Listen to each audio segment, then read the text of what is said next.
والصلاة والسلام على أشرف الأنبياء والمرسلين وعلى آله وأصحابه أجمعين. أما بعد. Khotib kita pada hari ini yakni Al-Mukarram Al-Ustadz Al-Hajj Dr. Luqman Jamaluddin LCMA. Alhamdulillah Al-Mukarram Al-Ustadz sudah berada di masjid. Sekali lagi khotib kita pada hari ini yakni Al-Mukarram Al-Ustadz Al-Hajj Dr. Luqman Jamaluddin LCMA. Alhamdulillah Al-Ustadz sudah bersama kita.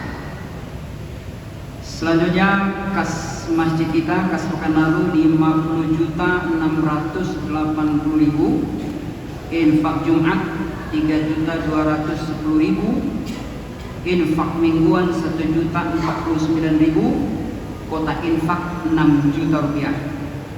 Jumlah 60.939.000. Dikeluarkan untuk imalah 1.800.000, dana sosial 3 juta rupiah, bayar bahan bangunan 28.748.000, alat kebersihan 138.000, konsumsi rapat 82.000, wangi karpet 300.000, servis alat toa 200.000, dan kompos pasang 150.000. Besar pengeluaran kita sebesar 34.418.000 rupiah. Saldo untuk kas masjid kita sampai hari ini berjumlah 26.521.000 rupiah.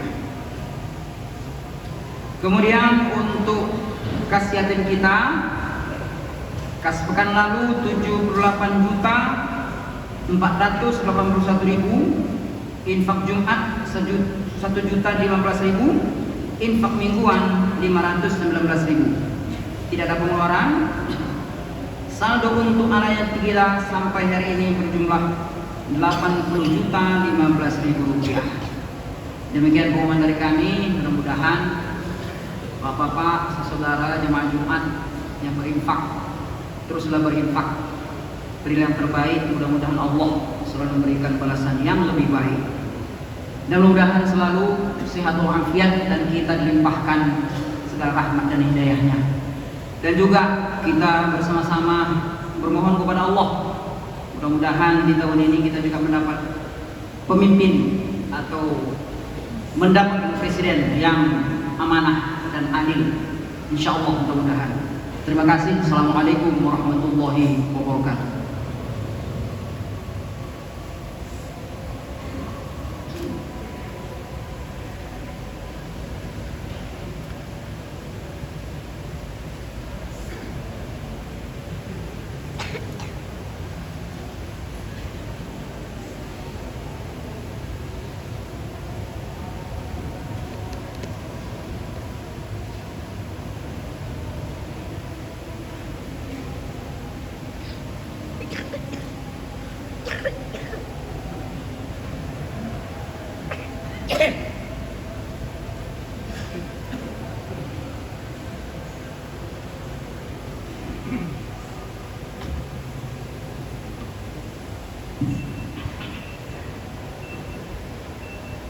Assalamualaikum warahmatullahi wabarakatuh. Allahu Akbar, Allahu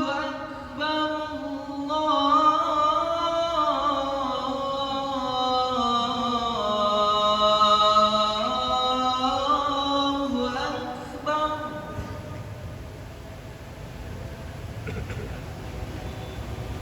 Allah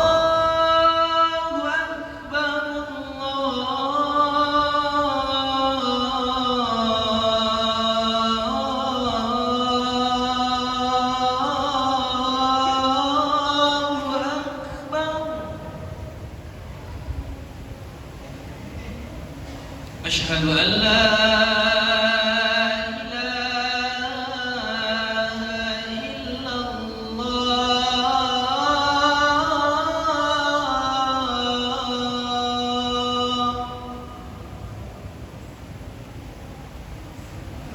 أشهد أن لا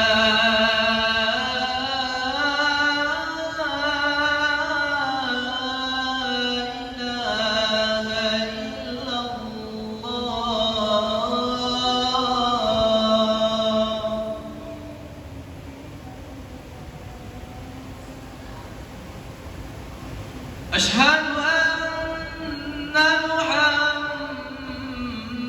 محمد رسول الله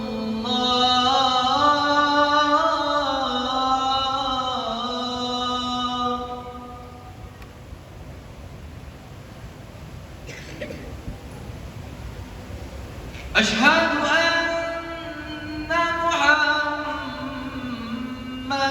رسول الله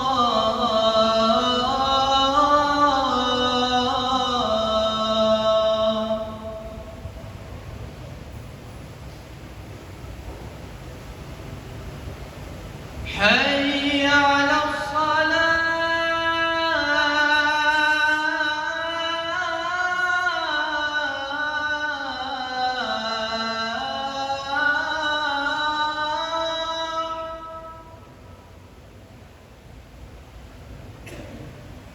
حي على الصلاة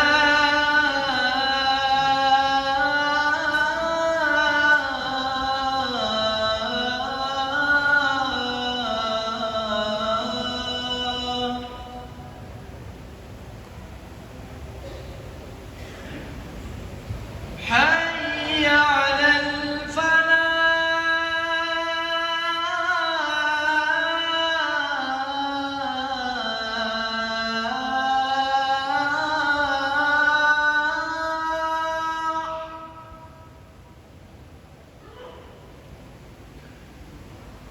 حي على الفلاح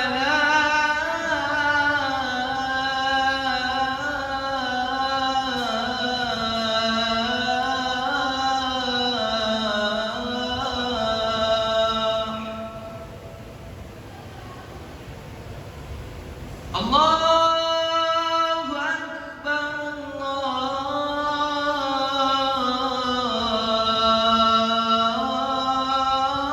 الله أكبر لا إله إلا الله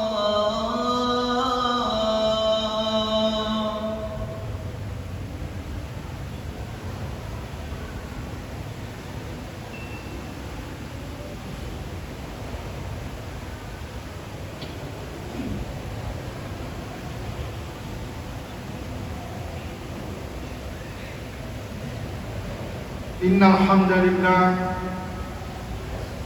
نحمده ونستعينه ونستغفره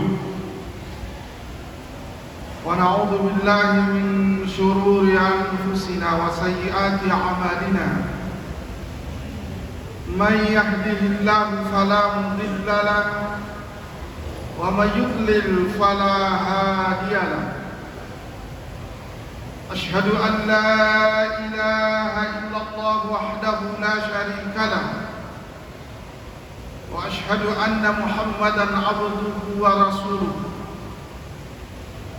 اللهم صل وسلم على هذا النبي الكريم وعلى آله وصحبه أجمعين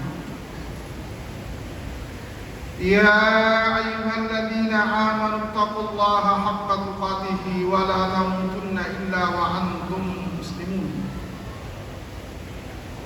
يا أيها الذين آمنوا اتقوا الله وقولوا قولا سديدا يصلح لكم أعمالكم ويغفر لكم ذنوبكم ومن يطع الله ورسوله فقد فاز فوزا عظيما أما بعد معاشر المسلمين رحمني ورحمكم الله قال الله تعالى في كتابه العزيز وهو أصدق القائلين يا أيها الذين آمنوا أطيعوا الله وأطيعوا الرسول wa ulil amri minkum. Fa in tanaza'tum fi syai'in farudduhu ila Allah wa rasul. Dzalika khairun wa ahsan ta'wila. Hadirin, wahai orang-orang yang beriman, taatlah kepada Allah dan taatlah kepada Rasul, serta taatlah kepada pemimpin-pemimpin kalian. Dan jika terjadi perselisihan di antara kalian, maka segeralah kembali kepada Allah dan Rasul. Dengan cara itulah yang paling baik, dan cara itulah jalan yang baik akibatnya. Ma'asyiral muslimin rahimani wa rahimakumullah. Keberadaan seorang pemimpin dalam akidah Ahlus Sunnah wal Jamaah adalah suatu keniscayaan. Sebuah hadis dari Rasulullah sallallahu alaihi wasallam, Rasulullah sallallahu alaihi wasallam bersabda, "La yahillu li salasatin minal ardi illa ayyu'ammiruhum aqra'uhum."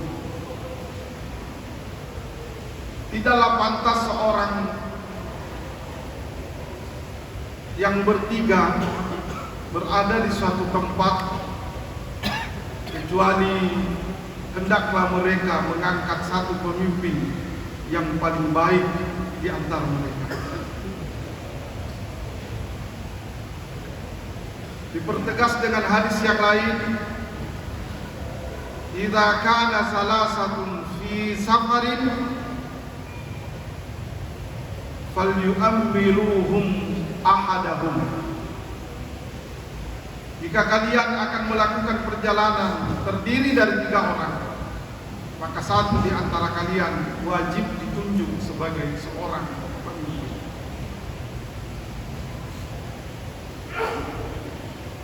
Baik dari hadis ini maupun beberapa ayat menunjukkan bahwa keberadaan seorang pemimpin adalah suatu keniscayaan. Bahkan Rasulullah sallallahu alaihi wasallam dalam sebuah hadis yang cukup masyhur dan sahih, beliau bersabda, "May ya'ish minkum min ba'di fasayara ikhtilafan katsira." Di antara kalian di sini adalah para sahabat. Di antara kalian yang hidup setelahku akan banyak menjumpai akan banyak menjumpai berbagai macam persoalan yang bisa menimbulkan perselisihan. Pesan Rasulullah sallallahu alaihi wasallam adalah, "Alaikum bis-sam'i wat tha'ah." Ketika itu terjadi, maka hal yang pokok mesti dipegangi adalah patuh taat kepada pemimpin.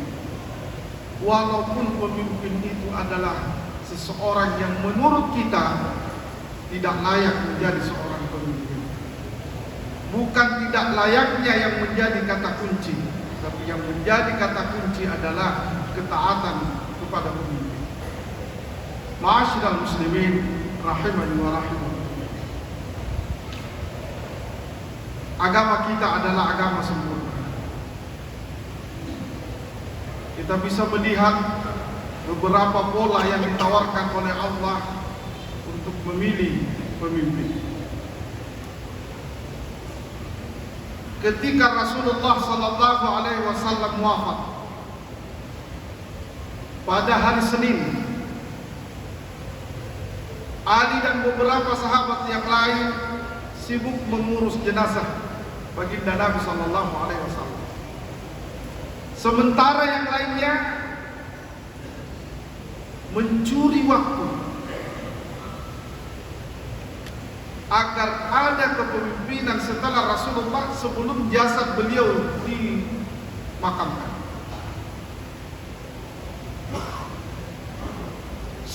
bin Ubadah, tokoh dari Bani Hajraj, tokoh kenamaan dari Madinah, dan dia adalah sosok yang sangat dicintai oleh Rasulullah. Berupaya mengumpulkan muhajirin, mengumpulkan ansar, penduduk Madinah yang menyambut Rasulullah di suatu tempat namanya Bani Thaqifah, menyampaikan bahwa Rasulullah sallallahu alaihi wasallam telah wafat. Tidak mungkin tidak ada pemimpin setelah beliau. Maka penduduk Madinah dengan ketokohan Sa'ad bin Ubadah, ditunjuklah Sa'ad bin Ubadah sebagai pemimpin penduduk Madinah. Mencium ini, Abu Bakar, Umar, Uthman dan beberapa sahabat muhajirin datang menemui saudara-saudaranya dari kalangan Ansar di Bani Thaqifah ini. Lalu diadakan perundingan. Kalau muhajirin, jelas Abu Bakar akan disodorkan sebagai pemimpinnya. Kalau dari kalangan Ansar, jelas Sa'ad bin Ubadah akan disodorkan menjadi pemimpin. Tidak mungkin dua pemimpin. Hanya satu di kalangan orang Islam. Maka perundingan terjadi sampailah kepada titik temu. Karena semua disadarkan bahwa apabila Anda berselisih paham, kembalikan kepada Allah dan Rasulnya. Teringatlah sebuah hadis ketika Rasulullah sallallahu alaihi wasallam bersabda, "Inna hadzal amra fi Quraisyin la yuwaddihi ahadun illa kabbahu Allahu ala wajhihi ma aqamuddin." Urusan kepemimpinan, urusan qiyadah adalah hak orang Quraisy. Tak seorang pun yang menentang keputusan ini. Ini kata Rasul, hadirin sekalian. Tidak seorang pun yang menentang keputusan ini, kecuali Allah hinakan di muka bumi ini sampai datangnya hari agama, hari kiamat. Maka sepakatlah bahwa Quraisy adalah dari muhajirin. Yang tertinggi nasabnya dari mereka adalah Abu Bakar. Aklamasi memilih Abu Bakar. Jamaah sekalian, ini mengajarkan kepada kita bahwa boleh saja disodorkan beberapa banyak pemimpin, tapi yang terbaik adalah siapa yang diakui oleh Allah dan Rasul. Yang kedua, Abu Bakar sesungguhnya oleh Rasulullah sallallahu alaihi wasallam sudah disiapkan sebagai pemimpin. Contoh yang paling mudah kita tangkap, jemaah hadirin, ketika akan berangkat rombongan dari Madinah ke Mekah untuk menunaikan ibadah haji yang pertama. Kita ingat hadis yang kita bacakan tadi, 3 orang dalam perjalanan harus ada amirnya. Maka Abu Bakar ditunjuk sebagai Amirul Hajj, pemimpin rombongan haji ini. Ini tugas kenegaraan dari Rasulullah sallallahu alaihi wasallam. Sehingga sebagian sahabat menangkap tugas yang berat diberikan kepada Abu Bakar, didelegasikan kepada Abu Bakar. Ini pertanda bahwa Rasulullah telah mempersiapkan Abu Bakar untuk tugas yang berat. Yang kedua, ketika Rasulullah sedang sakit berat, dan sakit inilah yang mengantarkan beliau menemui ajalnya, menemui Tuhannya, wafat. Yang menggantikan Rasulullah, yang diminta oleh Rasulullah untuk menggantikan beliau sallallahu alaihi wasallam untuk memimpin salat berjamaah adalah Abu Bakar. Sampai-sampai Aisyah radhiyallahu taala anha, yang tidak lain adalah istri baginda Nabi sallallahu alaihi wasallam sekaligus putri dari Abu Bakar, menyampaikan sebuah pandangan. Ya Rasulullah, mengapa bukan Umar? Umar lantang suaranya, Abu Bakar sangat lembut. Dikhawatirkan kalau dia memimpin salat subuh, jamaah tertidur. Kalau Umar, jangankan orang terbangun ketika beliau membaca Al-Quran, syaitan pun lari terpirit-pirit. Yang kedua, bukankah itu ada unsur nepotismenya? Itu kan menantu Rasul, kata kita sekarang hadirin. Tapi karena dia layak, kata Rasulullah, itulah yang terbaik. Artinya Hadirin sekalian yang dirahmati oleh Allah Subhanahu wa taala, menyodorkan calon adalah sesuatu yang diatur dalam agama. Memberikan isyarat untuk menjadi pengganti juga adalah dicontohkan oleh baginda Nabi sallallahu alaihi wasallam. Lain halnya dari Abu Bakar ke Umar. Beberapa hari menjelang wafatnya Abu Bakar radhiyallahu taala anhu, beliau langsung menunjuk Umar untuk menjadi khalifah setelah. Penunjukan langsung. Tak ada pemilihan. Dan tak satu pun sahabat yang menentang, wah ini bahaya ini. Tidak. Karena kenapa? Pada diri Umar ada kriteria. Ketika Umar kepada Utsman, lain lagi dibentuk tim pemilihan yang disebut dengan Ahlul Halli wal Aqdi.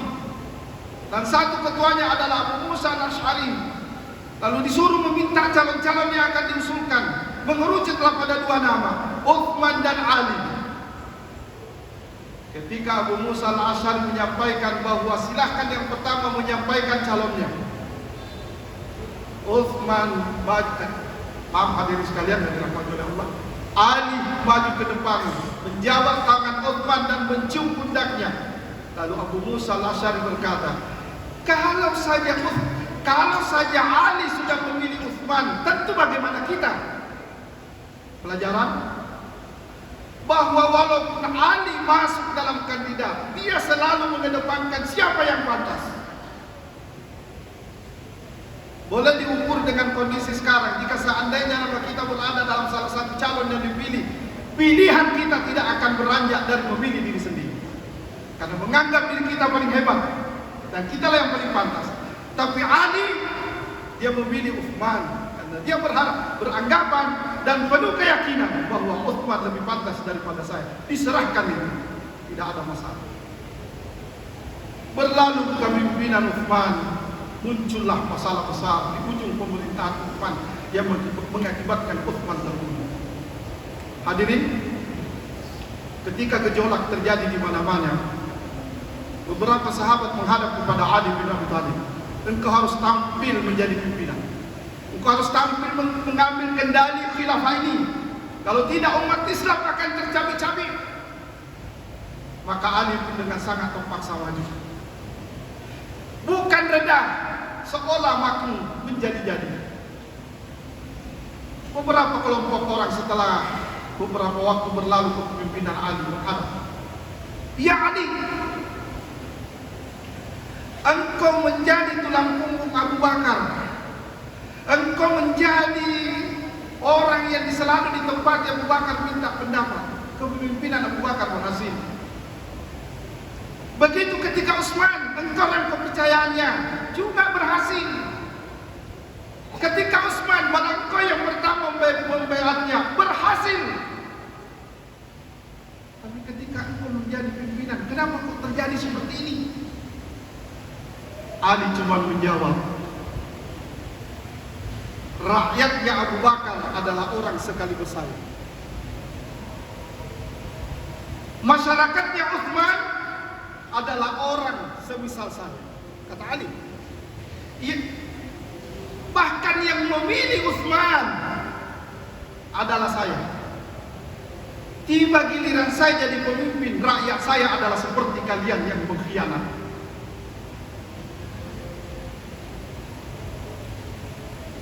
Hadirin, walaupun pemimpin kita hebat, kalau yang dipimpin tidak baik, gejala kekacauan akan terjadi. Sehingga di dalam kitab Al-Ahkam As-Sultaniyah Mawardi katakan bahwa sebelum memilih pemimpin yang baik, pastikan diri Anda sebagai pemilih adalah orang yang baik.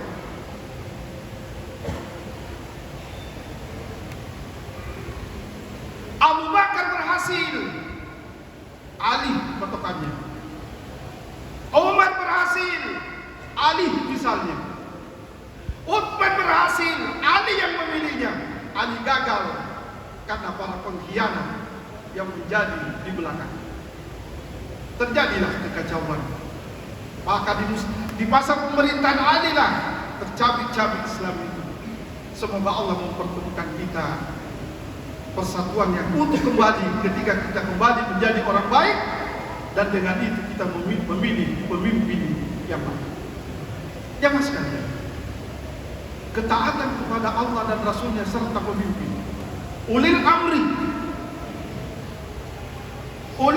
dari kata waliyun atau ulu, pemilik dan penguasa. Seorang perempuan yang akan menikah mesti didampingi oleh seorang wali. Kenapa disebut wali? Karena dia bertanggung jawab dan berkuasa, berhak mengatakan iya dan tidak, dan keputusannya lepas daripada tendensi pribadi. Makanya yang menjadi wali pernikahan adalah orang yang tidak bisa nikah dengan perempuan itu.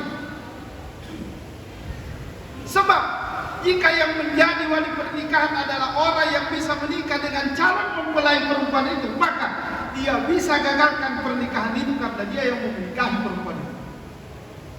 Maka ulil amri adalah pemegang kekuasaan yang tidak punya kepentingan pribadi semata untuk kemaslahatan umum. Itulah ulil amri. Itulah wali sebagai hanya dalam pernikahan seorang perempuan. Maka pemimpin, lihatlah Umar bin Khattab, saya tidak akan mencicipi sebuah makanan apabila rakyatku masih lapar.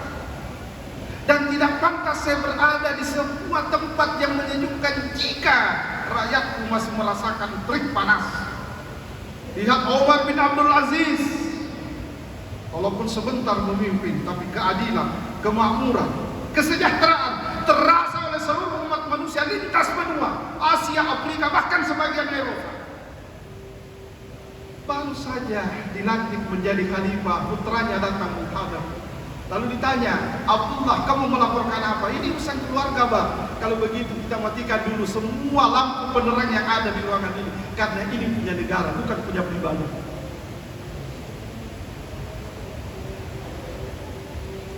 Hadirin, maka kepemimpinan yang baik akan berangkat dari pemilih yang baik. Pemimpin yang baik yang tidak punya kepentingan secara pribadi, keluarga dan komunitas kecuali untuk kemaslahatan umum. Yang ketiga, apapun bentuk pemilihnya, dari Abu Bakar lain polanya, dari Umar lain polanya, dari Utsman lain polanya, dari Ali lain polanya, itu menunjukkan bahwa Allah memberikan kesempatan kepada kita untuk berijtihad cara mana yang terbaik untuk memilih pemimpin. Tapi yang jelas, ketika pemimpin itu sudah diangkat, satu kewajiban bagi orang beriman yang tidak bisa dibantah. Ati'ullah wa ati'ur Rasulullah ulil amri minkum. Kita lihat dan kita dengarkan sejarah Ahmad bin Hanbal, pendiri mazhab Hambali, yang berbeda pendapat dengan Al-Mutawakkil, pemerintahan khalifah ketika itu.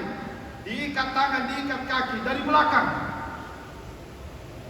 dari Baghdad ke Damaskus, diterik matahari, dikirim sambil dicambuk. Di sana masuk ke penjara, pagi dan sore disiksa. Datanglah orang mengatakan, doakanlah dia agar dia mendapat laknat dari Allah. Apa jawab beliau? Itu bukan akidah Ahlussunnah wal Jamaah yang melaknat pemimpinnya. Penderitaannya luar biasa hadirin. Siksaan yang diterima bukan main. Seorang ulama yang tidak mungkin ditolak doanya oleh Allah, tak pernah terbersit dalam hatinya umpatan, tak pernah terbersit dalam hatinya mau mendoakan laknat kepada pemimpinnya walaupun dia tersiksa. Apa dia mengatakan? Jika Allah memberikan kesempatan kepadaku untuk berdoa dan Allah menjamin doa saya diterima, maka saya doakan kebaikan untuk pemimpin kita, karena itu yang mesti kita taati dan itu tanda kita sebagai orang beriman. Fa'tabiru ya ulul absar la'allakum turhamun.